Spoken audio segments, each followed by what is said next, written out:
News today Tamil நேயர்களுக்கு வணக்கம். நான் லோகநாதன்.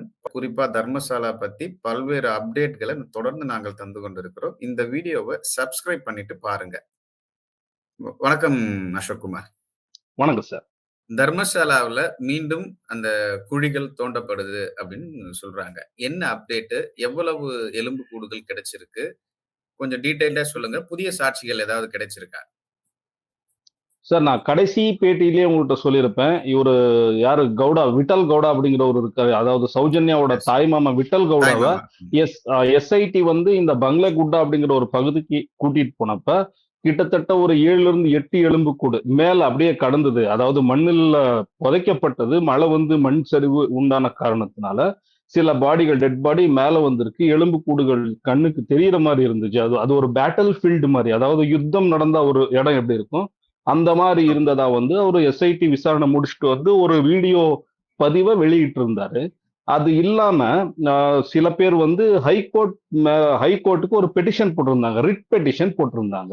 எதுக்கு ரிட் பெட்டிஷன் போட்டிருந்தாங்கன்னா, அவங்க இதுக்கு முன்னயே நம்ம பேசியிருப்போம் சார். கிட்டத்தட்ட 7ல இருந்து 8 பேர் சாட்சியா வந்திருக்காங்க. அவங்க வந்து எஸ்ஐடி முன்னால என்ன சொல்லியிருக்காங்கன்னா, இந்த சின்னையா யாரு இருக்காரு? சின்னையா காட்டுன இடம்லாம் தப்பான இடம். அந்த இடத்துல தோண்டுனா பொணம் கிடைக்காது. சடலங்கள் கிடைக்காது.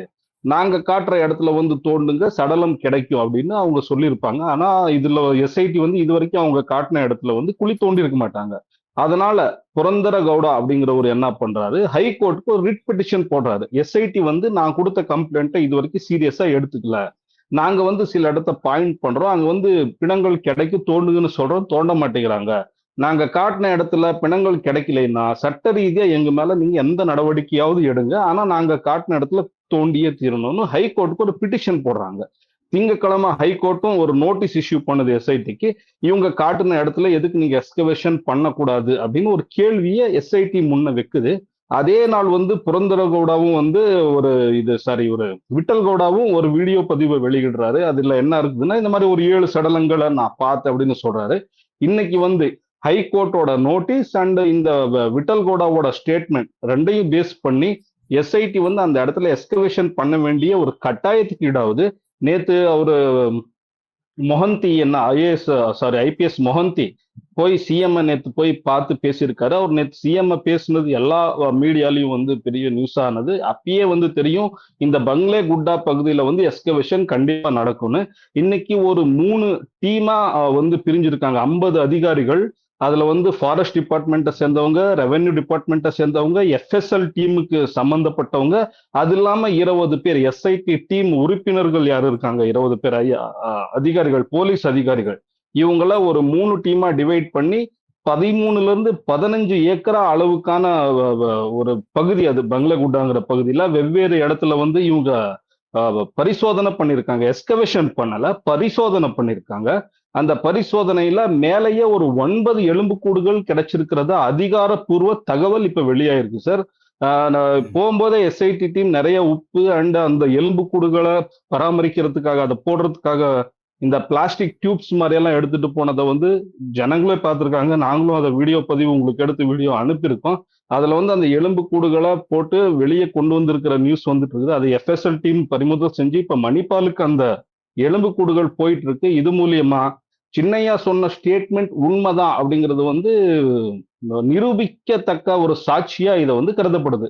ஏன்னா சார், சின்னையா வந்து கிட்டத்தட்ட நான் இங்க வேலை செஞ்ச 23 வருஷத்துல 1000 பிணங்களையாவது நான் புதைச்சிருப்பேன் அப்படின்னு சொல்லியிருப்பாரு. ஆனா நடுவுல இருந்து சின்னையா கொஞ்சம் தப்பான இடத்த பாயிண்ட் பண்ணிருக்காரு. அதாவது அவர் மேல வேற வேற பிரஷர் வந்து இருக்குது. கோயிலுக்கு எதிரா பேசக்கூடாதுன்னு எஸ்ஐடிக்குள்ளேயே மஞ்சுநாத் கவுடாங்கிற ஆபீசர் வந்து பிரஷர் போட்டு வீடியோ பதிவு, அவனை பொய் சொல்ல சொல்லி வீடியோ பதிவு எடுத்த நியூஸ் எல்லாம் வெளியே வந்தது. மஞ்சுநாத் கவுடாவா அதுக்கப்புறம் இன்வெஸ்டிகேஷன் டீம்ல இருந்து நீக்கினாங்க. இப்ப மறுபடியும் அவர் உள்ள வந்திருக்காரு, அது வேற விஷயம். ஆனா மீடியா தரப்புல இருந்து நிறைய ப்ரெஷர் இருந்தது. அவர் சொந்த ஊருக்கு போனாங்க, பொண்டாட்டியை பேச வச்சாங்க, அந்த ஊருக்கார் வாயிலிருந்து அவன் ஒரு திருடன், அவன் ஒரு பொய்க்காரன்னு சொல்ல வச்சாங்க. இந்த மாதிரி நிறைய ப்ரெஷர் சின்னையா மேல விழுந்ததுனால ஒரு தப்பான இடத்தை வந்து பாயிண்ட் பண்ணிருக்கலாம். ஆனா இப்ப விட்டல் கவுடா காட்டியிருக்கிற இடத்துல நாளே 9 எலும்புக்கூடுகள் கிடைச்சிருக்குது சார். அது மட்டும் இல்ல, ஃபாரஸ்ட் டிபார்ட்மெண்ட்ல இருந்து அது எந்த மாதிரியான இடம், அதாவது பங்களகுட்டா வந்து என்விரான்மெண்டலா எந்த மாதிரி இடம், எத்தனை மரங்கள் இங்க இருக்கு, அந்த மரங்களோட வேர் எந்த ஆழத்துல இருக்கு, இங்க குழி தோண்ட முடியுமா, தோண்டுனா நாளைக்கு என்னென்ன பிரச்சனை வரும், அதாவது மண் சரிவு ஏற்படுறதுக்கான வாய்ப்பு இருக்கலாம். ஏன்னா அங்க வந்து பலத்த மழை பெஞ்சிட்டு இருக்குது, இன்னைக்கும் காலையில இருந்து மழை ஆமா. பெஞ்சிட்டு இருக்குது. நெக்ஸ்ட் 2 நாளைக்கும் கூட அங்க ஆரஞ்சு அலர்ட் இருக்கு. அந்த ஊர்ல எப்பயும் மழை பெஞ்சிட்டு இருக்கக்கூடிய ஒரு ஊர். அங்க வந்து சரி. ஃபாரஸ்ட் பகுதியில குழி தோன்றது எவ்வளவு சேஃப், இந்த மாதிரி நிறைய கேள்விகளை ஃபாரஸ்ட் டிபார்ட்மெண்ட்ட கேட்டிருக்காங்க. அண்ட் இன்னொரு பக்கம் ஹைகோர்ட்டை கூட எஸ்கவேஷன் பண்ணணும் அப்படின்னு ஒரு இன்ஸ்ட்ரக்ஷன் கொடுத்துருக்கு எஸ்ஐடி டீமுக்கு. அதனால கண்டிப்பா வந்து இவங்க மறுபடியும் எஸ்கவேஷன் பண்ணுவாங்க. இன்னும் நிறைய பிணங்களை உள்ள இருந்து தோண்டி எடுக்கப்படும். அது தோண்டி எடுக்கப்படுறது வந்து சின்னையா சொன்ன இந்த சாட்சி 163 ஸ்டேட்மெண்ட்ல சின்னையா என்ன சொல்லியிருந்தாரு, அது எல்லாத்தையுமே ஊர்ஜிதப்படுத்துற விதத்துல இன்னும் நிறைய எலும்புக்கூடுகள் கிடைக்கப்படும் அப்படின்னு நாங்க நினைக்கிறோம் சார். புதுசா ஒரு கேஸ் ஒண்ணு ஃபைல் ஆயிருக்கு. அது பத்தியான டீடைல் என்ன? என்னென்ன நடந்திருக்கு? அத பத்தி தெளிவா சொல்லுங்க. சார் புதிய சாட்சி ரைட் கூட விங் வந்திருக்கான்னு சொன்னீங்க. ம். இந்த ரைட் விங் மீடியாக்கள் என்ன இருக்கு, ரைட் விங் யூடியூப் என்ன இருக்கு, இதுக்கு சம்பந்தப்பட்ட மாதிரி சுமந்த் கவுடா அப்படிங்கிற ஒரு மேல சுமோட்டோ கேஸ வந்து ஃபைல் பண்ணியிருக்காங்க போலீஸ். இவர் சுமந்த் கவுடா யாருன்னா ரைட் விங் யூடியூப் டீமை சேர்ந்தவங்க. இந்த ம். தர்மஸ்தலா கேஸ் எப்பத்துல இருந்து ஆரம்பிச்சது, சின்னையா எப்பத்துல இருந்து வந்து சாட்சி சொன்னாரோ அப்பத்துல இருந்தே கர்நாடகால ஒரு ப்ரொபகண்டாவை ரைட் விங் ஸ்டார்ட் பண்ணிருச்சு. ரைட் விங் மீடியாவும் ஸ்டார்ட் பண்ணிட்டாங்க. ஓவரால் எல்லா மீடியாவும் சேர்ந்து தான் ரைட் விங் தான். முக்கியமா ம். ரைட் விங் யூடியூப் சேனலும் ஒரு ப்ரொபகண்டாவை ஸ்டார்ட் பண்ணிருந்துச்சு. அதுல மெயினான ஆளுங்க வந்து இந்த வசந்த் கிளியார், கீர்த்தி அப்படிங்கிற 2 பேர். இவங்க வந்து யார் யார் உண்மையை பேசுறாங்க யூடியூப்ல அவங்க மேல கிரிமினல் கேஸ் ஃபைல் பண்றது. அண்ட் இந்த இதுல தர்மஸ்தலால ஒரு நாள் வந்து யூடியூப் சேனல் இருக்கிறவங்க மேல எல்லாம், யூடியூப் சேனல் ரிப்போர்ட்ஸ் மேல எல்லாம் ஒரு பெரிய அத்துமீறி ஒரு அசால்ட் நடந்தது தாக்குதல். இல்லைங்களா? இதெல்லாம் இவங்க பிளான் பண்ணதுதான். அந்த பிளானுக்கு சம்பந்தப்பட்ட மாதிரி சுமந்த் கவுடா ஒருத்தரோட பேசிக்கிட்டு இருக்கிற வாய்ஸ் கால் வந்து, ஒரு வாய்ஸ் ரெக்கார்டு வந்து இப்போ வைரல் ஆச்சு சார் 2 நாளைக்கு முன்னால. அது அந்த வாய்ஸ் நோட்ல என்ன இருக்குதுன்னா, அந்த இது என்ன ஒரு அசால்ட் நடந்துச்சு இல்லைங்களா யூடியூபர்ஸ் மேல. அந்த அசால்ட்டை ம். வந்து செஞ்சதே நாங்க தான். இந்த வசந்த் கிளியாரு, கீர்த்தி, நாங்கெல்லாம் சேர்ந்து பிளான் பண்ணி தான் அந்த அசால்ட் அன்னைக்கு செஞ்சோம். இந்த தூதா சமீர் எம்டி இருக்காரு பாத்தீங்களா, இந்த யூடியூப்ல தர்மஸ்தலா இஷ்யூவை பேசி அது கோடிக்கணக்கான பேர் ரீச் ஆகி மிகப்பெரிய இதான வாட்டி தான் சின்னையாவே சாட்சி சொல்ல வந்தாரு சமீர். அந்த சமீர் அன்னைக்கு அங்க கிடைச்சிருந்தா அவனை கொலை பண்ற ஐடியா இருந்துச்சு. ஆனா அந்த சமீர் தப்பிச்சிட்டான். இது இல்லாம பிரதீப் கவுடாங்கிறவன் மேல கூட ஒரு கிரிமினல் கேஸ் ஃபைல் பண்றது நாங்க பிளான் பண்ணி அவன் பேரை உள்ள சேர்த்தனோம். இந்த மாதிரி நிறைய விஷயங்கள்ல இவங்க என்னென்ன ப்ரொபகேண்டா பண்ணிருக்காங்க, பிளான் பண்ணிருக்காங்க. இந்த விஷயத்த அவன் ஓப்பனா பேசுனது வந்து ஒருத்தர்கிட்ட யார்கிட்டயோ பேசுனது வந்து அவர் இன்னொரு யூடியூபர். அவர் வந்து அந்த வாய்ஸ் வெளியிட்டு இப்ப அது பெரிய பிரச்சனையா போயிட்டு இருக்குது. அவர் மேல சுமோட்டோ கேஸ கூட ஃபைல் பண்ணிருக்காங்க. இது மூலியமா நிச்சயமா தெரிகிற விஷயம் என்னன்னா சார், இங்க இருக்கிற ரைட் விங் யூடியூபர்ஸும் ரைட் விங் மீடியாவும் இந்த ஒரு நியூஸ் தர்மஸ்தலாவுக்கு சம்பந்தப்பட்ட உண்மையான நியூஸ் வெளியே வராம இதுக்கு சம்பந்தப்பட்ட ஃபேக் நியூஸ் மட்டுமே பரப்புறதுக்கு என்ன வேலை பார்த்துட்டு இருக்காங்களோ அந்த அந்த முகத்திரையை வந்து கிழிக்கப்பட்டிருக்குது. அந்த சுமந்த் கவுடாவை வந்து கஸ்டடிக்கு எடுத்து இன்னைக்கு காலையில தான் கஸ்டடிக்கு எடுத்திருக்காங்க. போலீஸ் அவனை விசாரிச்சுட்டு இருக்கு. இதுக்கு பின்னால இந்த யூடியூபர்ஸ் மேல நடந்த அசால்ட்டா இருக்கட்டும், அண்ட் ஒரு ஃபேக் ப்ரொபகண்டாவை கிரியேட் பண்றதா இருக்கட்டும், தர்மஸ்தலாவுக்கு சம்பந்தப்பட்ட மாதிரி இதுக்கு பின்னால யார் யாரெல்லாம் இருக்காங்கிறத இவனை விசாரிச்சு இது மூலியமா போலீஸ் வெளியே கொண்டு வருவாங்க அப்படின்னு நாங்க நம்புறோம் சார். இந்த 5 வயது குழந்தையோட எலும்புக்கூடு ஒண்ணு கிடைச்சதா சொல்லி செய்திகள் வெளியாயிட்டு இருக்கு. அது என்ன நடந்தது? அதான் சார் 5 வயசு குழந்தையோட இப்ப பாருங்க சார், காமன்னா ஒரு விஷயம் சொல்லப்பட்டது. முதல் நாள்ல இருந்து நாங்க தர்மஸ்தலால ஒரு மாஸ் பரியல் நடந்துகிட்டு இருக்குது அப்படிங்கிற கேள்வி எழுப்புறப்பெல்லாம் தர்மஸ்தலா தரப்புல, இந்த தர்மஸ்தலா பஞ்சாயத்து தரப்புல சில பேர் பதில் சொன்னாங்க. அது என்ன பதில்னா, சில பேர் வந்து இங்க சுசைட் பண்ணிக்கிறாங்க, இது வந்து இங்க வந்து இறந்துட்டா வந்து மோட்சம் கிடைச்சிரும்னு வந்து சில பேர் சுசைட் பண்ணிக்கிறாங்க, நாங்க என்ன பண்றது அப்படிங்கிற ஒரு ஒரு பதில வந்து முன் வைப்பாங்க. நாங்க சிம்பிளா ஒரு கேள்வி கேட்கிறோம் சார். இன்னைக்கு காலையில, அதாவது காலையில கூட இல்ல, மதியானம் 2 மணி வாக்குல வந்து ஒரு பரிசோதனை நடக்குது பங்களகுட்டால. 4 மணிக்குள்ளேயே 9 எலும்புக்கூடுகள் ஒரே இடத்துல கிடைக்குது சார். 9 பேர் ஒரே இடத்துல வந்து சூசைட் பண்ணிக்க முடியுமா அப்படிங்கிறது முதல் கேள்வி.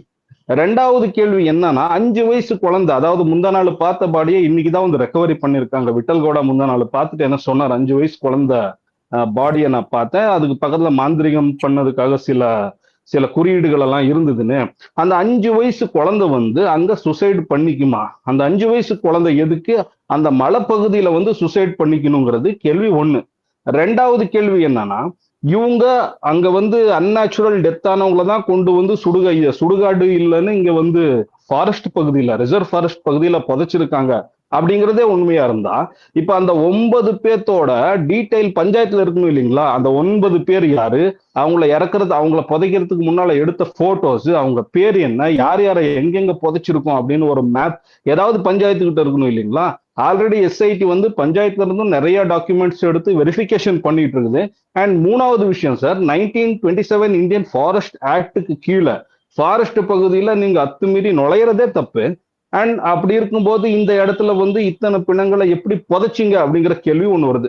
தடவை நீங்க ஒரு பிணத்தை அங்க புதைச்சா 6 மாச காலம் உங்களுக்கு சிறை தண்டனையும் 500 ரூபாய் அபராதமும் இருக்கு. அதை 2வது தடவை நீங்க கண்டினியூ பண்ணா அந்த தண்டனைய 3ல இருந்து 6 வருஷம் வரைக்கும் நீங்க உயர்த்துறதுக்கான அதிகாரம் வந்து ஜட்ஜுக்கு இருக்கு. இத்தனை ப்ரொசீஜர் இருக்கு, நீங்க இத்தனை தண்டனைகள் இருக்கு நீங்க ஃபாரஸ்ட் பகுதியில அத்துமீறி நுழைஞ்சா. ஆனா இவங்க சொல்றது உண்மையா இருந்தா ஃபாரஸ்ட் பகுதியில பிணத்தை புதைச்சிக்க அனுமதி கொடுத்தது யாரு? அப்படி இவங்க அங்க பிணங்களை புதைக்கலைன்னா இந்த பாடி எல்லாம் அங்க எப்படி வந்திருக்கும், யார் கொண்டு வந்து போட்டிருப்பாங்க? இதெல்லாம் இன்வெஸ்டிகேஷன் நடக்கணும் இல்லைங்களா? அது எல்லாமே ஒரு மனித உயிர் தான். இந்த உயிர் எப்படி போச்சு, இந்த உயிர் போறதுக்கு காரணம் என்ன, ஒரு வேலை கொலையா இருந்தா யாரு கொலை பண்ணாங்க, இதெல்லாம் கண்டுபிடிக்க வேண்டிய ஒரு தார்மீக கடமை வந்து எஸ்ஐடிக்கு இருக்கு. சோ இந்த இன்வெஸ்டிகேஷன் இன்னும் விரைவா நடக்கும். அது இல்லாம சார் இன்னைக்கு ஒரு 5 இடத்துல வந்து பாயிண்ட் கூட பண்ணிருக்காங்க. மேல்வாக்குல பார்த்த ஒரு 9 பாடி ரெக்கவரி பண்ணிருக்காங்க. இது இல்லாம ஒரு 5 பாயிண்ட் இடத்த வந்து பாயிண்ட் பண்ணிருக்காங்க. இதுக்கு முன்னால விட்டல் கவுடா சொல்லியிருந்தாரு இல்லைங்களா, எங்கெங்க நான் காட்டுறாங்க குழி தோண்டுங்கன்னு. அந்த 5 இடத்த வந்து பாயிண்ட் பண்ணிருக்காரு. அந்த 5 இடத்தையும் தோண்டுனா இன்னும் நிறைய எலும்பு கூடுகள் கிடைக்கும்னு கருதப்படுது.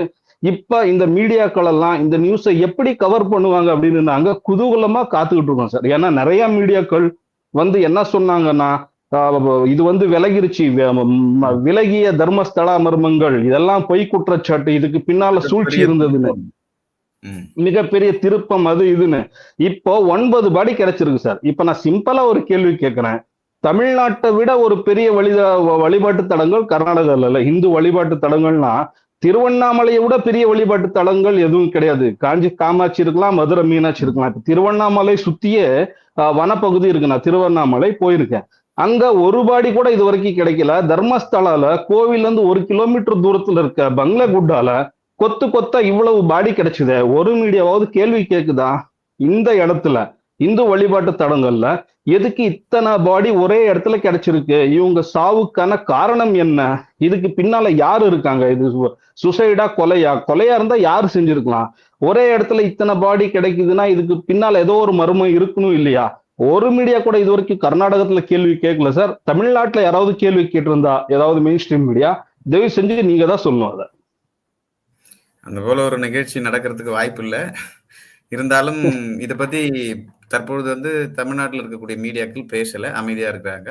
பொறுத்திருந்து பார்க்கலாம், மறுபடியும் பேசுவாங்களா இந்த கேஸை பத்தி அப்படின்னு சொல்லிட்டு. பல்வேறு விஷயங்களை குறிப்பா தர்மசாலா பத்தி தொடர்ந்து நியூஸ் டுடே தமிழுக்கு நீங்க பேட்டி கொடுத்துட்டு வரீங்க. ரொம்ப நன்றி தெரிவிச்சுக்கிறோம். நன்றி சார்.